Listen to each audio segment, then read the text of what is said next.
Warning.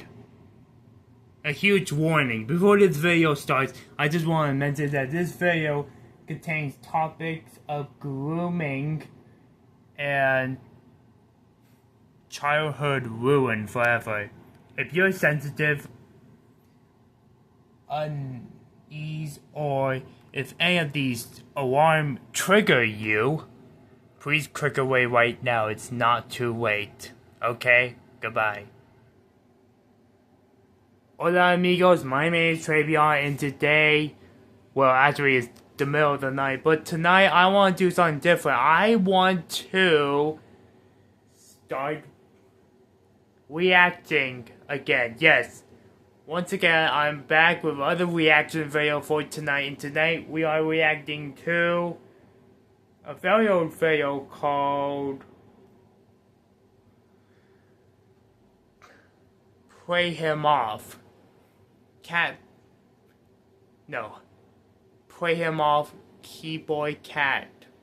Yes, this is a very old video. It was all the way back from 2010. Holy shit, I was 4 years old when this came out. God damn. Okay, so we're about to watch this video. In 3, 2, 1, start the bitch. Like again, we are reacting to some videos. Very old videos from back then, and this is kind of cute.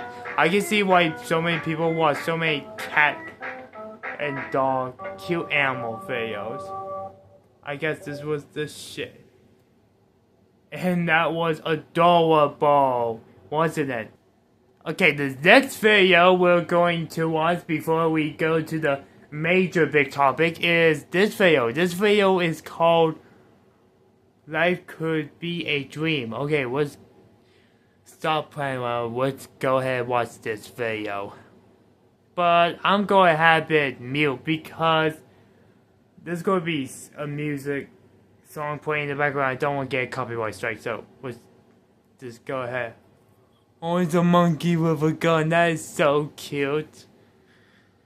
Oh, I love monkeys. Monkeys are so adorable. Chimpanzees, baby gorillas.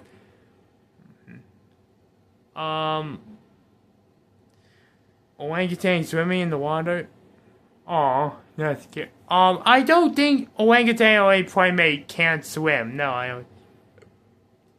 Yo, why they got like chain on them? Why do they chimps have chain on their necks while they're driving? Can someone please tell me, because I'm find that very concerning. Why? Because I think you already know why.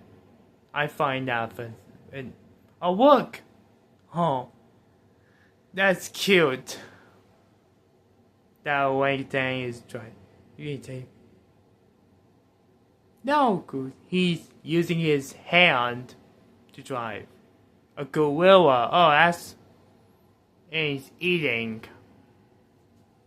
What's he looking at?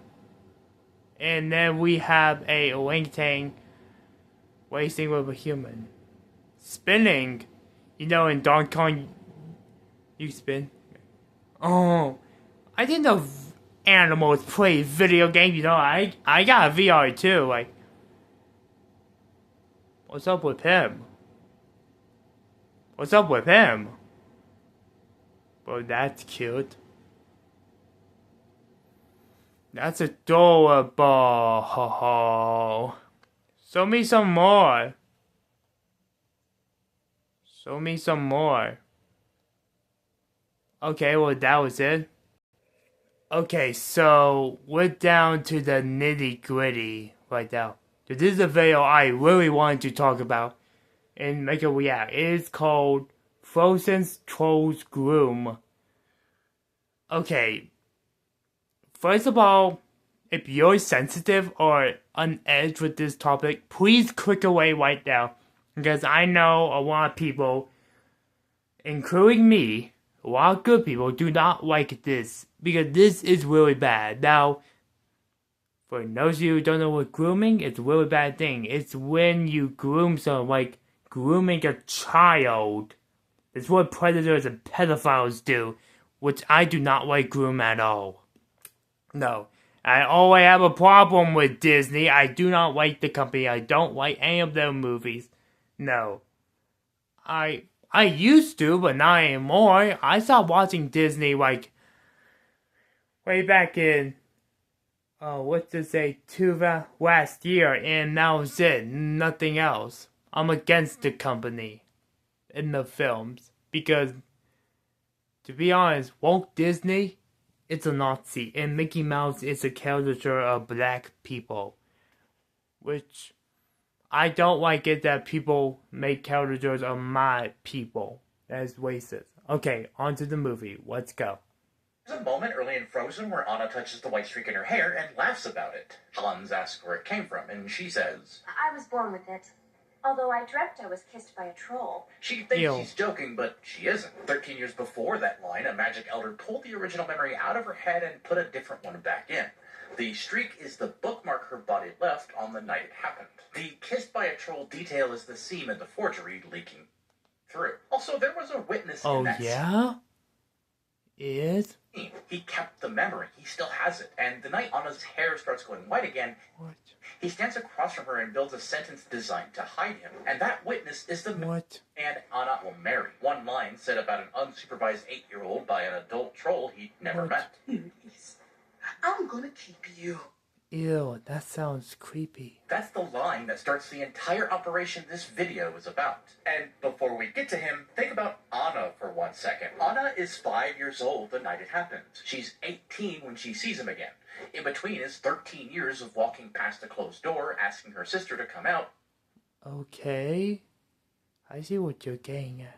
And never really knowing why it's closed. The version of her childhood she gets to remember doesn't contain the night that made her lonely. The white streak in her hair is the only thing her body kept that her mind wasn't allowed to. She spends the whole movie trying to find a person who feels like home. The film hands her one, but the film never tells her he was there when home got taken away. This is about the man Anna actually married, the boy the trolls kept, the witness to a memory wipe he never disclosed, and the half second where the screenwriter handed her crew the cover-up directly on the page. Yeah, something about the movie Frozen doesn't feel right to me either. Like, okay, I need to get this out of my head. I do not watch princess movies. No, princess movies are for little girls, and I do not watch them. And if I did, then I would have to be a gay for doing that. No, I watch anything that is made for little girls. I watch boys stuff and man stuff like Transformers, Sonic, Pokemon, and of course I can't forget Marvel and DC Comics, Batman, Spider-Man, all that cool shit. The trolls aren't love experts. They never were. The lie is the moral the film sent you home with. On the surface, you can't marry a man you just met. Underneath, it's something the film never says out loud, but absolutely teaches. That the right move, when an existing engagement starts feeling inconvenient, is to throw it over for the new guy who showed up at the right moment. Frozen handed Anna one stranger to reject, and a different stranger to leave the first one for. And told you the difference between them was her growth. Lee built the case on the page and bet the audience wouldn't look past the wonder in the music. Oh my god. Okay. Watch how the screenwriter Jennifer Lee blocks the prologue, because the audience remembers it as one tragic accident with one magical solution. It's two operations in one scene in the same minute of screen time, and one of them is Kristoff. 5-year-old Anna takes an ice blast to the head. The queen says she's ice cold. The king has one line. I know where we have to go. Lee gives the king a one-shot decision in the worst night of his life, and the man doesn't hesitate. He doesn't consult an advisor or ride into town. He goes to a shelf in his study, pulls down an ancient book inscribed with Old Norse runes, opens it to an ancient map, and rides into the mountains with both daughters. Oh no. Okay, so I don't know what you're getting at. King already knows where to find the trolls. The trolls already know to come out and meet a royal carriage. Whatever the relationship between the throne of Arendelle and the Valley of Living Rock is, it predates the accident, and we'll be coming back to that book. It does? Now the second thread. While the king is riding into the valley, an 8-year-old Sami boy named Kristoff is alone in the forest. What the fuck is a Sami? Living Rock is, it predates the accident, and we'll be coming back to that book. Now the second threat. While the king is riding into the valley, an 8-year-old Sami boy named... What the fuck is a Sami? What is that? Can someone please tell me what that is in the comments down below? Because I have no idea what that is at all, what Sami is. So that's what he is? Kristoff is alone in the forest with his reindeer calf. The ice harvesters who started the film with him leave him behind. The franchise never shows... They do? Why? ...a biological parent for him. Not in this film, and... Is he an orphan? Not in the sequel. Not even in the spin-offs. Bolda never asks where they are. There's no search, no reunion. He hides behind a rock with Sven and watches the king ride past. A troll named Bolda then unfolds from the ground in front of him. She grabs him, Sven licks her face, and before any conversation or background check or any acknowledgement that this is a child whose family isn't present, she says the first words anyone speaks about Kristoff in the entire franchise. Cuties, I'm gonna keep you. Ew. You're not concerned about his parents or where his parents is? Not gonna ask about his parents, bro? That's the line. I'm gonna keep you. That's the language you use about a stray animal you're bringing home. Lee writes it, Bolda. But he's not an animal. He's a human child. Speaks it. But the film never asks the question, her line skipped over. In the same scene in front of each other, Poppy examines Anna and announces a doctrine that becomes the entire mechanical premise of this theory. You were lucky it wasn't her heart. The heart is not so easily changed, but the head can be persuaded. Listen to that line cold. Poppy is openly telling a king that he can selectively edit cognition, and that affection is the only thing his magic can't touch. Hearts are hard, heads are easy. And the king consents in 4 words. Do what you must. No specification, What? no scope, no remove the danger but leave the relationship. Poppy gets a blank check, and then he does something Lee gives him the line for and almost no audience remembers. He volunteers the scope back. I recommend we remove all magic. What? Even memories of magic. But don't worry, I leave the fun. The king didn't ask You for leave the fun? memories of magic to be removed. Poppy offered. He wrote himself a curational brief on top of the king's blank check. He's announcing in front of the king and the unconscious child that he's going to decide which parts of her childhood she gets to keep. The fun stays. That doesn't sound good to me, no.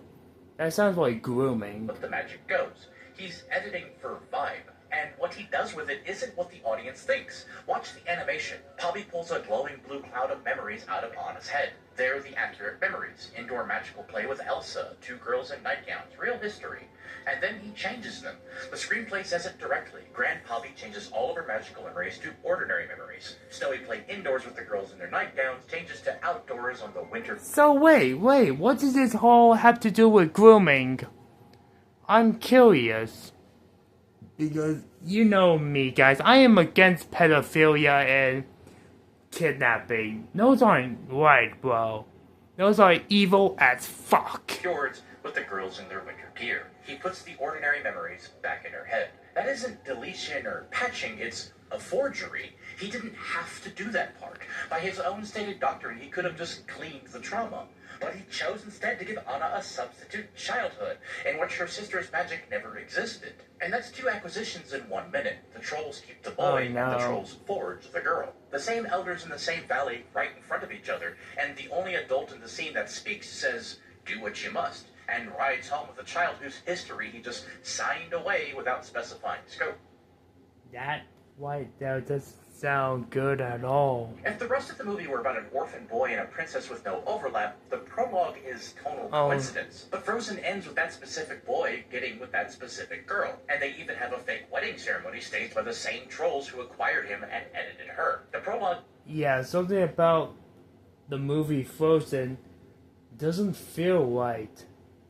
And how come nobody has never questioned the movie before? I'm very curious. Isn't coincidence, it's the thesis statement. And stack the King's Runic book on top of What? Lee never explains how the king knew to come here. Disney's official tie-in novel, Frozen 2: Dangerous Secrets, fills in the part the film won't say out loud. Agnar's mother, Queen Rita, went to the trolls before any of this. She asked Poppy to wipe her memories, and he did. That's canon. The night Anna got edited wasn't the first time the Trolls had edited an Arendelle queen. The king had the book because the Trolls had a relationship with the woman who raised him. He wasn't consulting strangers in an emergency. He was returning to the institution that had quietly handled the mind of the previous queen of Arendelle. What? And the novel does one more thing for us. On the same trip, before Poppy meets Iduna and Agnar, they watch him perform a memory wipe on a grieving ice harvester. This is the line he gives her verbatim. I can make your mind forget, but the heart is not so easily changed. You may not remember Elias, but you will always feel him in your heart, like a phantom pain that will never completely go away, and you will not say what? Know why. That's the same head-heart doctrine he delivers to the king in Frozen 20 plus years later.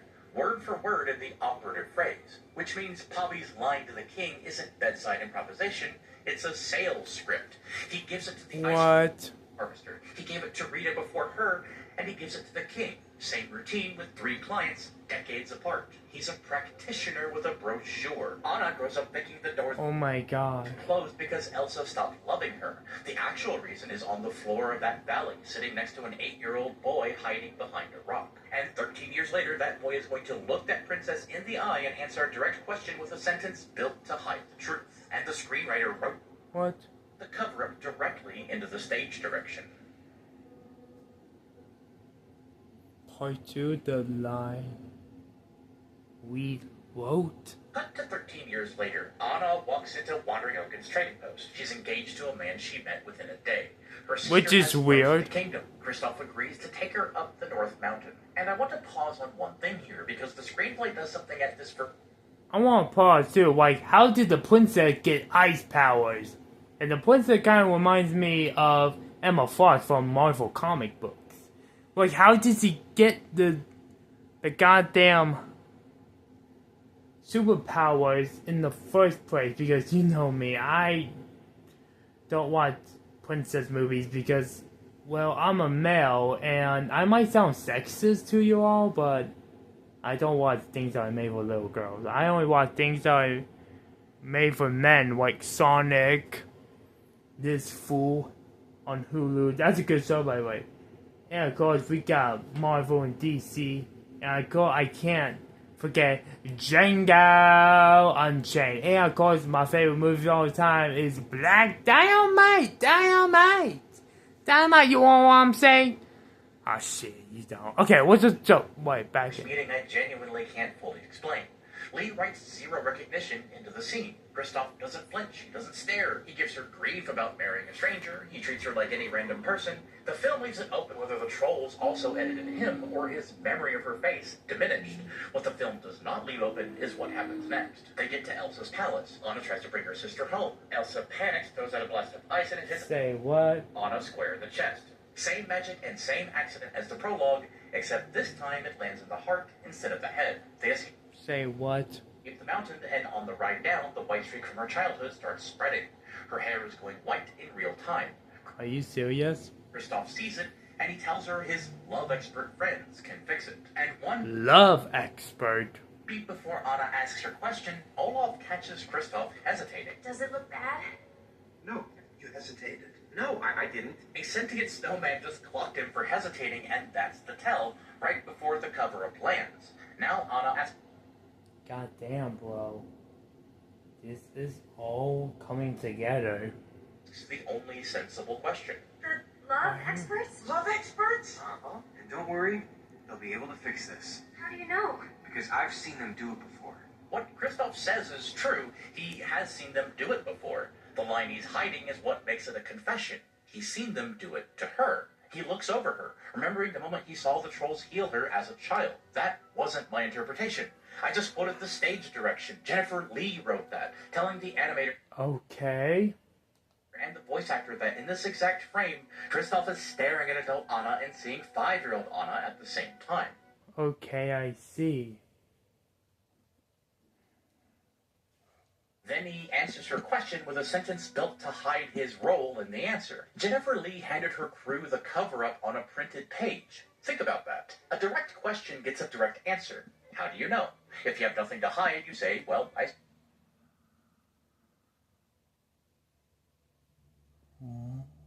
saw it happened when we were kids. You were the kid. If you have something to hide, you build a sentence that's technically true, but materially incomplete.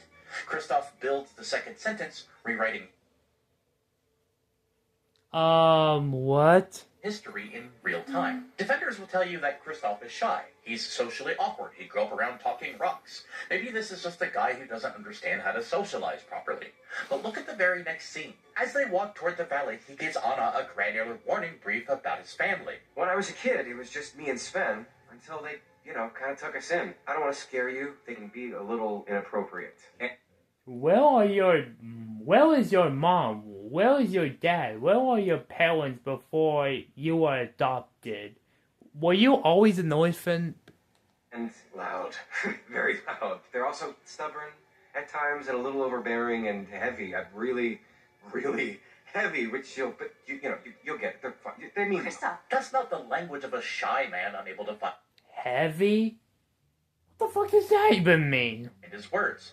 That's a man who knows exactly what's about to happen and is downplaying it in advance. He's briefing her like a handler. And listen to the verb Lee picks. Took me in. Not raised me or they're my family. That's the same possessive verb the franchise has been carrying since Bolda's I'm gonna keep you. One is hospitality, while the other is possession. And here's the part you only catch with the screenplay open next to the movie. On the page, Lee wrote, until they took me in. In the booth, the line came out, until they, kind of took us in. Count the changes. Me became us. Sven gets folded in, so the listener hears a boy and his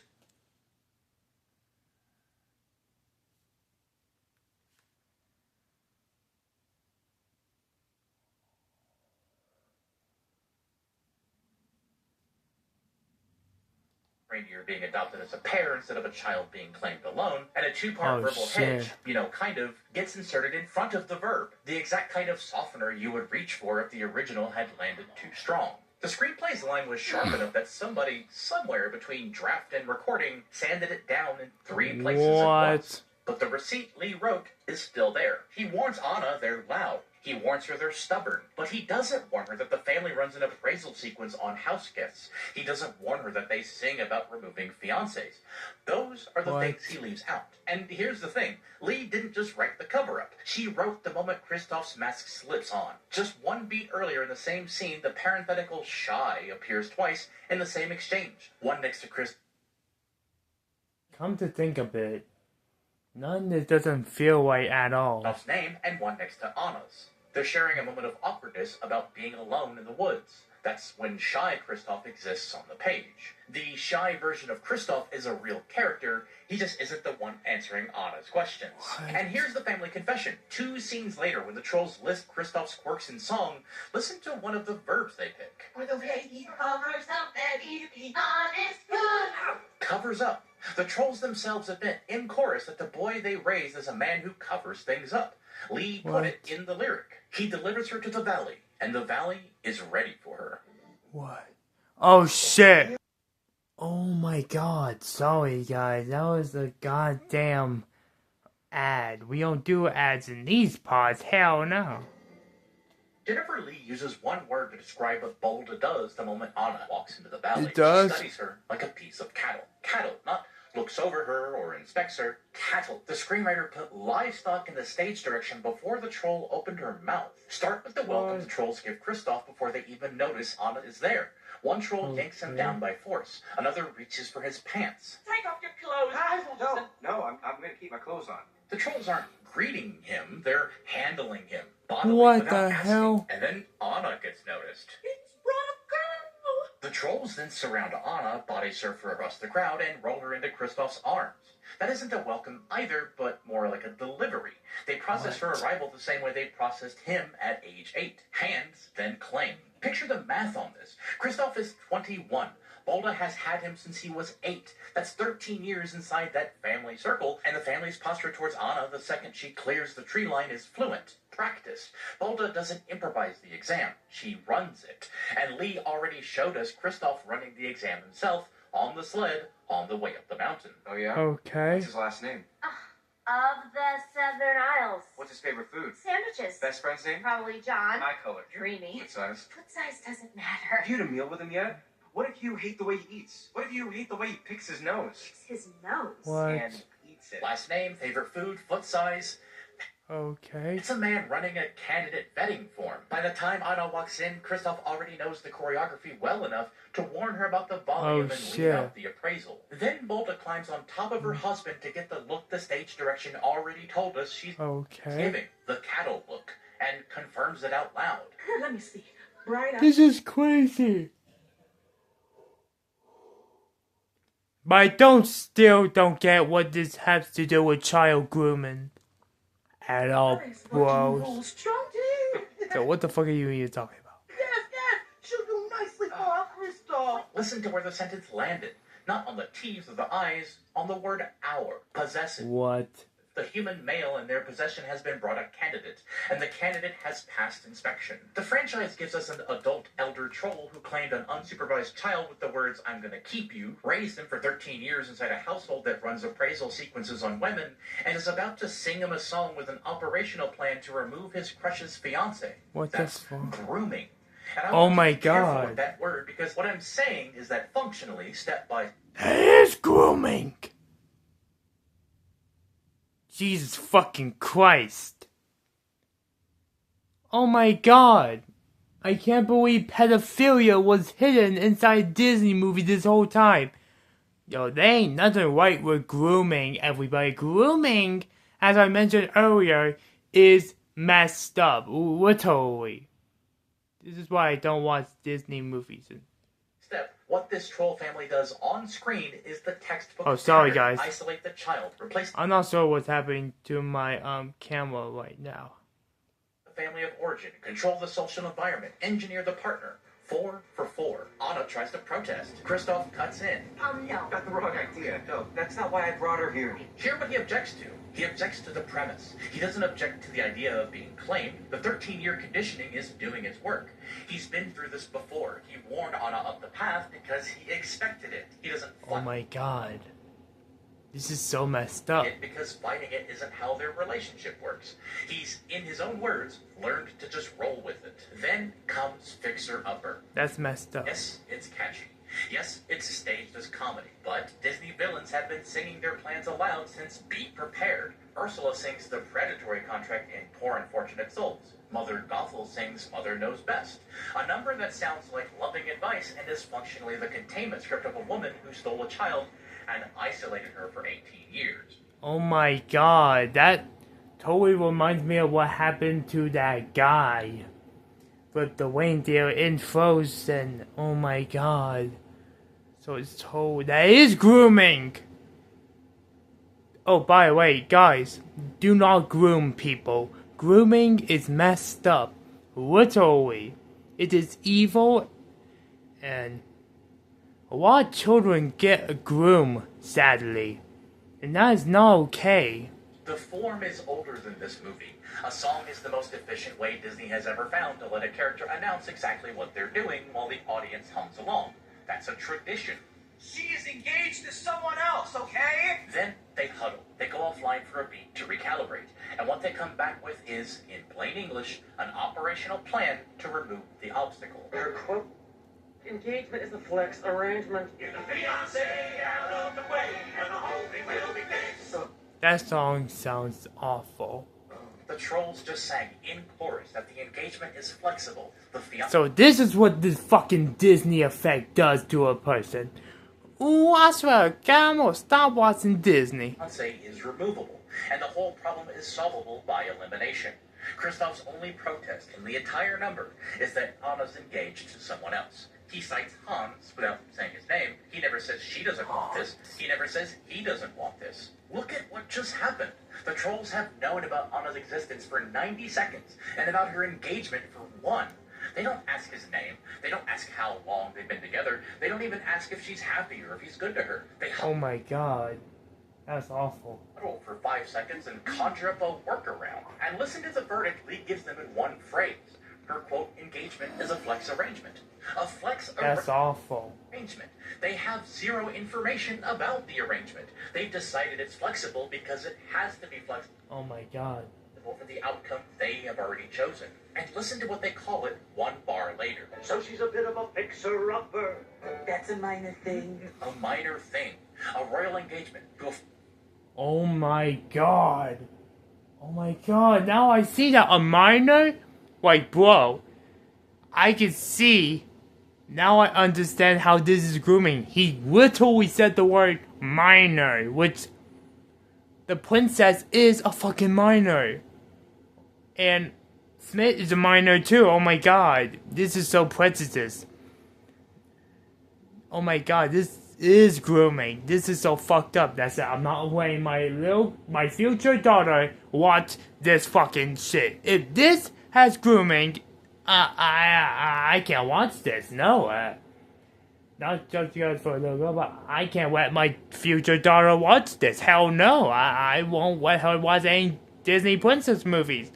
Fuck no. Born prince. The princess is wearing it on her face. The trolls call it minor. In the same breath, they call her brain betwixt. A real love expert asks at least one question before recommending disillusion, but the trolls don't ask any.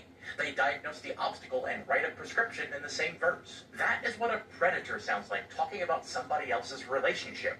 I know, right? Not is she happy with him or does she want out? An obstacle in their way. Something to be cleared. The film doesn't need them to be casting magic for that to be the lesson on the page. So basically, the Frozen movie is brainwashing people to be predators. Oh my god. Oh my god. Relationship, one they know nothing about, registers in this family as a thing in the way of an outcome they've already decided for both of them. And there's one more receipt buried in the same verse. A child troll, a literal kid in this family, pipes up with, By the way, I don't see no ring. But what the fuck? Why would a kid say Anna's that? been wearing mittens since they walked into the valley. There's nothing visible to check. And even if you want to argue that's an animation oversight, ring or no ring tells you nothing on its own. Engaged people travel, sleep, and work without their rings all the time. Or maybe it got lost. The line isn't a valid observation.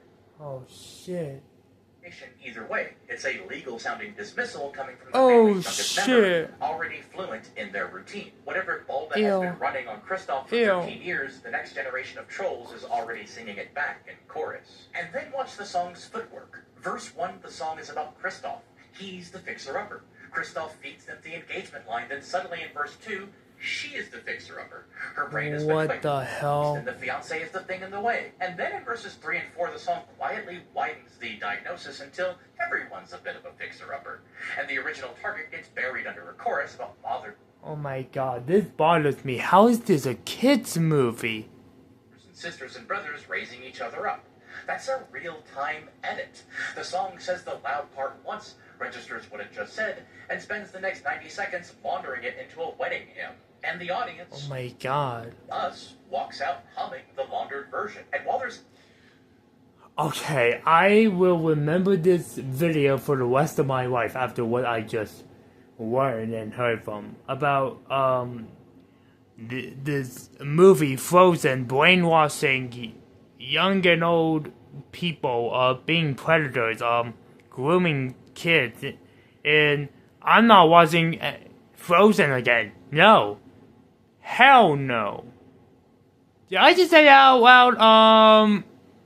Thinking about this, listen to what the... I mean, I haven't seen the movie Frozen in a while. I did because my mom forced me to because she's into princess movies.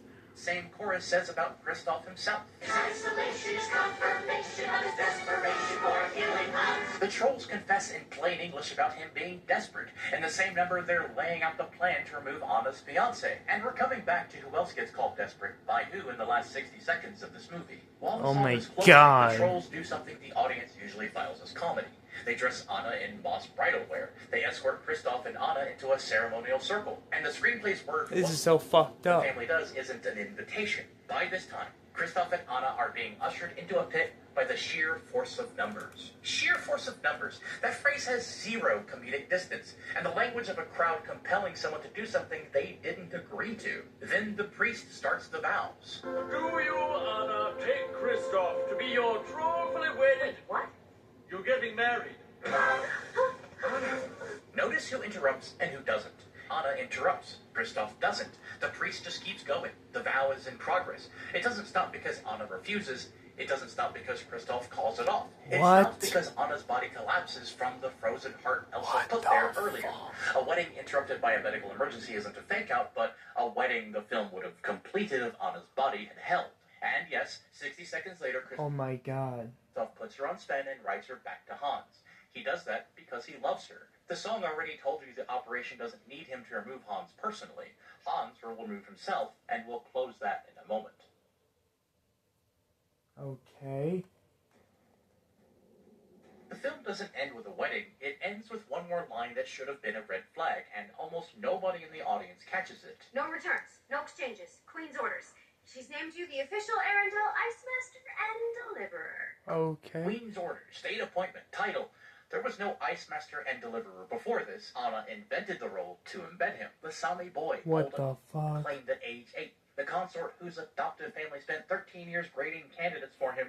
The witness to the memory edit who never disclosed it. Embedded inside Arendelle's apparatus by royal decree. The troll's chosen man is now wearing the crown's medal, and the king's runic book is still on the shelf in the study, waiting for the next generation that needs to know where to find them. And I know the obvious objection. If the trolls raised Kristoff to marry Anna, why does he put her on Sven? Oh my god. This is going too deep. Write her back to Hans the second the wedding thing collapses. Because he loves her. Whatever the trolls built into him over those 13 years didn't survive the moment Anna started freezing solid in his arms. The conditioning fails on contact with her actual body. That isn't the operation breaking, rather it's Kristoff breaking, briefly on her behalf. The operation doesn't need him to remove Hans. The song already told you. Get the fiancé out of the way and the whole thing will be fixed. Oh, Hans hell no. Himself. The closed loop runs either way. Here's where I want to land with Kristoff. The take that he's the corrective to Hans is wrong. Kristoff is the operation's most thorough success. He's what happens when you take a Sami boy at 8, raise him inside a family that openly grades women for him, groom him to roll with whatever the family stages, and then, at 21, walk a memory-edited princess into the same... Okay, to be honest with you guys, I am a Christian. You know what that means? That means I'm a good person, which I know there's a lot of religious people, mostly Christians, are bad people, but I'm a motherfucking Christian. Okay? I'm against child grooming. I'm against child predators. And I'm also dislike child pedophiles. Okay? I am against sexual predators. Okay? Human child sex trafficking is disgusting, and I hate it so much. I really hate it so much. In Valley, where he was claimed. He loves Anna. He probably believes he chose... Yeah. I'm just listening to a sound. That's the sound of a car racing.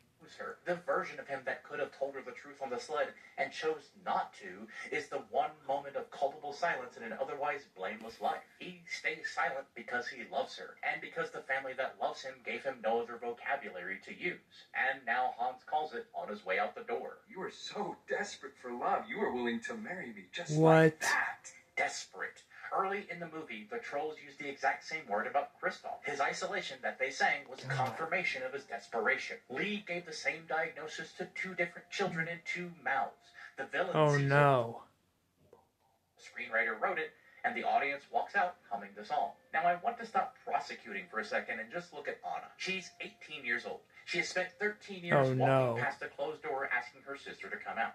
She doesn't know why the door is closed. She can't know. The version of her childhood she remembers doesn't contain the night it happened. There's a white streak in her hair that she can't account for, and a joke about a troll kissing her she doesn't understand she's telling. This is all making sense now. She's been lonely in a way that has no story attached to it, which is the worst kind of lonely there is. The kind you can't fix because you can't name it. Watch what she says when she's dying, locked in a room, heart freezing, Olaf, the only person with her. I don't even know what love is. That's okay. I do. She's the heroine of an animated film about an act of true love thawing a frozen heart. And she just told a snowman she doesn't know what love is. That's what the Trolls' edited childhood sounds like at the end of the road. Anna's Oh my loneliness God. and desperation wasn't a personality flaw. It's what the Trolls carved into her at age 5. It was the hollow another person was supposed to fit into. So that's why. By the time she's old enough to fall in love, 2 men are walking toward that hollow on the same week. One of them confesses he had to marry into a throne. The other one was raised next to it. The film treats Anna's loneliness as her flaw, but it isn't her flaw, it's her wound. And when she finally God. gets to choose a husband, she chooses the only man who has been close enough to the wound to recognize it. But she doesn't know that he was there when it was made. The Oh, moral no. of Frozen, the one the audience walked out of the theater with in 2013, is you can't marry a man you just met. Anna learned this about Hans. The film never asks her to learn it about the boy raised by the same elder who edited her at 5. And thank you so much for watching. Drop a comment, agree, disagree, or report me to Pobby for re-education. And YouTube really thinks you'll like this theory, so go check it out. Okay. This video was absolutely mind blown. And I don't mean it like sarcastically. I mean fucking mind blown, literally, because it turns out that this princess movie by Disney, it has some child grooming predator. So if you're like a goddamn parent, do not let your daughters watch this movie, okay? This movie is so out of line. It is way off of line here. Okay? I didn't know any of this, and this absolutely all makes sense to me now. Oh my god. I was right all along. Disney really is fucking evil. See guys, this is why I hate Disney. Okay? Even though I don't watch Disney movies, the only thing I do watch is Star Wars and Marvel, but that's it. Nothing made by Disney, no Mickey Mouse bullshit because of racism and the minstrel show. And no princess movie because I'm not gay. And finally, the message, the hidden things, the unholy things hidden in Disney movies. This is why I watch Disney. So, if you're someone who likes the movies made by Disney, my friend, you meet God and Jesus. You need to go back to church. You need to start reading your Bible. You need to get baptized, bro. Alright, you guys. Well, that was it. That's the video. But before you leave, the question for this video is, do you hate Disney? If so, when did you start watching Disney movies? With the question of the video, they had to subscribe to my channel. That would help me get some good night's sleep. Smash that like button. Hit that notification bell so you don't miss out on any video. I post every night, day, week, month, and year. And subscribe to my channel. That'll make my day. Adios, amigo. Take care.